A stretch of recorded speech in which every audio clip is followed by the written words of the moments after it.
Olá, início de 2014, vamos fazer um balanço do ano que passou, de 2013, e uma perspectiva do futuro. Para falar sobre esse assunto, nós convidamos aqui o senador, representante do Estado do Espírito Santo, Ricardo Ferraz, que está aqui conosco. Obrigado, senador, pela presença. Eu que agradeço a minha oportunidade de refletir com você a conjuntura das nossas vidas, do nosso Estado, do nosso país e também do planeta, porque as coisas hoje operam e acontecem em rede. E para mim é um prazer estar aqui na TV Ambiental com você, refletindo sobre a nossa conjuntura e os nossos desafios. Obrigado.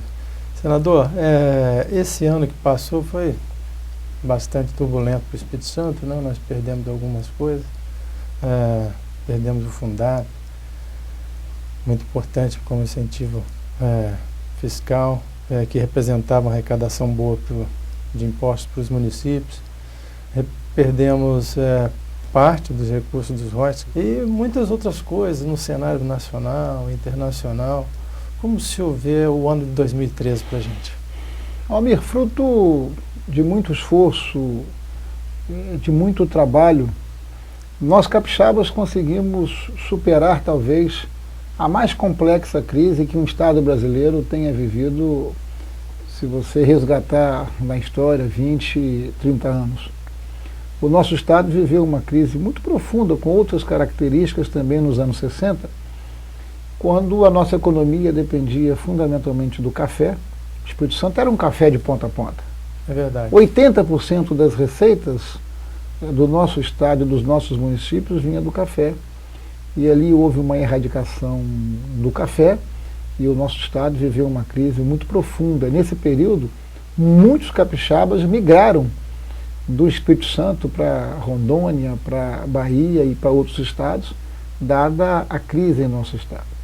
A crise era uma crise econômica e é sempre bom você falar de economia, porque o rumo da economia dita diversos fatores e até valores, porque uma economia ela pode caminhar em várias direções com vários conceitos. Ela pode ser sustentável ou não, ela pode conviver em harmonia com o meio ambiente ou não, ela pode agredir o meio ambiente, ela pode se apropriar dos recursos naturais sem preocupação com o futuro, enfim.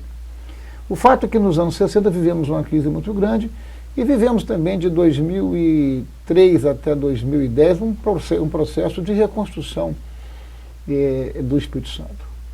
Esse processo de reconstrução produziu, em nível nacional, por parte do governo federal, a impressão que nós somos um Estado sem desafios, porque nós tínhamos superado todos os seus problemas, e aí, de fato, de 2010 para cá, nós passamos a conviver com ameaças constantes e permanentes, como se nós pudéssemos abrir mão dessas conquistas. Você fala do Fundap.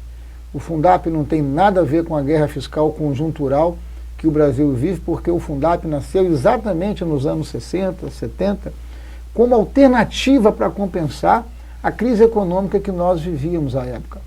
O Fundap, portanto, não foi uma iniciativa de guerra fiscal recente, como outros estados fizeram.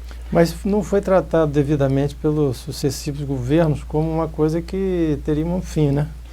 Essa é uma questão que você coloca, que a meu juízo é central, porque eu faço um paralelo entre a falta de visão que nós tivemos, e é preciso ter humildade para reconhecer esse equívoco coletivo.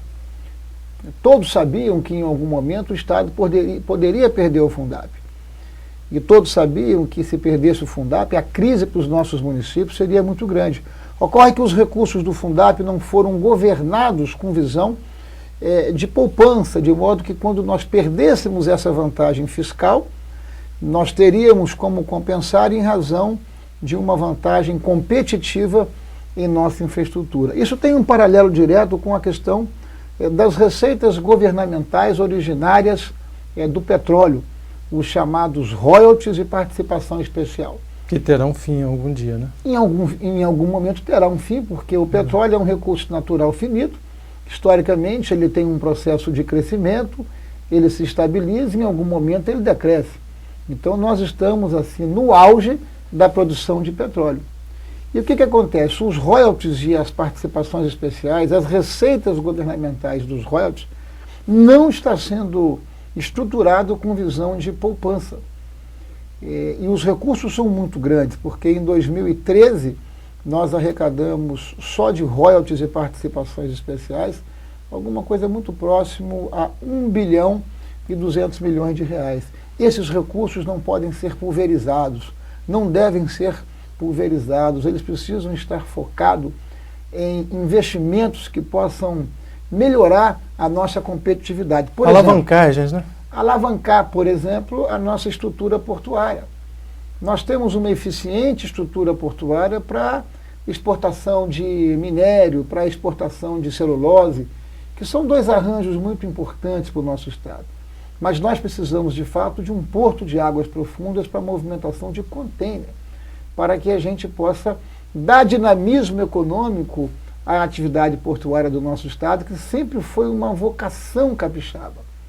Sim. E esses recursos poderiam e deveriam estar sendo direcionados para esse tipo de investimento. Então, é necessário que a gente reflita e que nós possamos estar debatendo a destinação e o uso dos recursos dos royalties. Com uma preocupação adicional, amigo.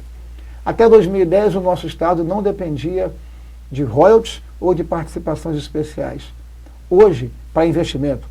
Hoje, fundamentalmente, eu diria a você que sem as participações, sem as receitas governamentais dos royalties, a nossa capacidade de investimento está reduzida a zero. A capacidade de investimento a que me refiro é a capacidade de investimento com recursos próprios. Eu não me refiro à capacidade de investimento com operação de crédito. Então, nós estamos numa fase em nosso Estado que nós precisamos repensar muito o futuro para não repetirmos alguns equívocos históricos. Até o custo das infraestruturas, né? da manutenção dessa grande máquina, né? De governo também tem que passar por isso, né? Recentemente, agora se discutiu aí a redução do superávit primário do governo federal, né? Quer dizer, se previa mais e a redução efetiva foi em torno de 1,6, né? Há uma classificação global que coloca o nosso país junto de Índia, junto da África do Sul, junto da Rússia, que são os chamados países emergentes que compõem os BRICS. Todos esses países têm uma taxa de poupança muito acima do nosso.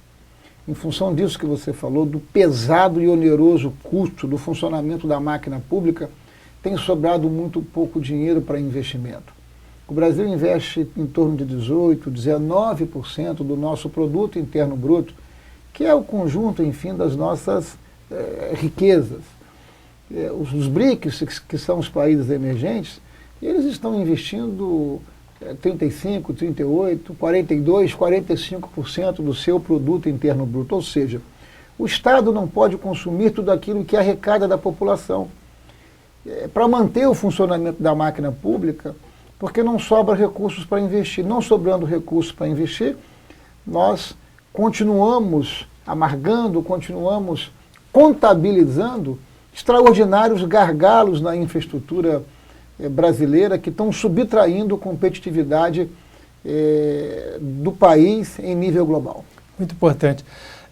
Isso não quer dizer que a gente precise retornar e bater em cima da tecla eficiência da máquina pública? Vamos a um rápido intervalo, voltamos já com a entrevista com o senador Ricardo Ferraz.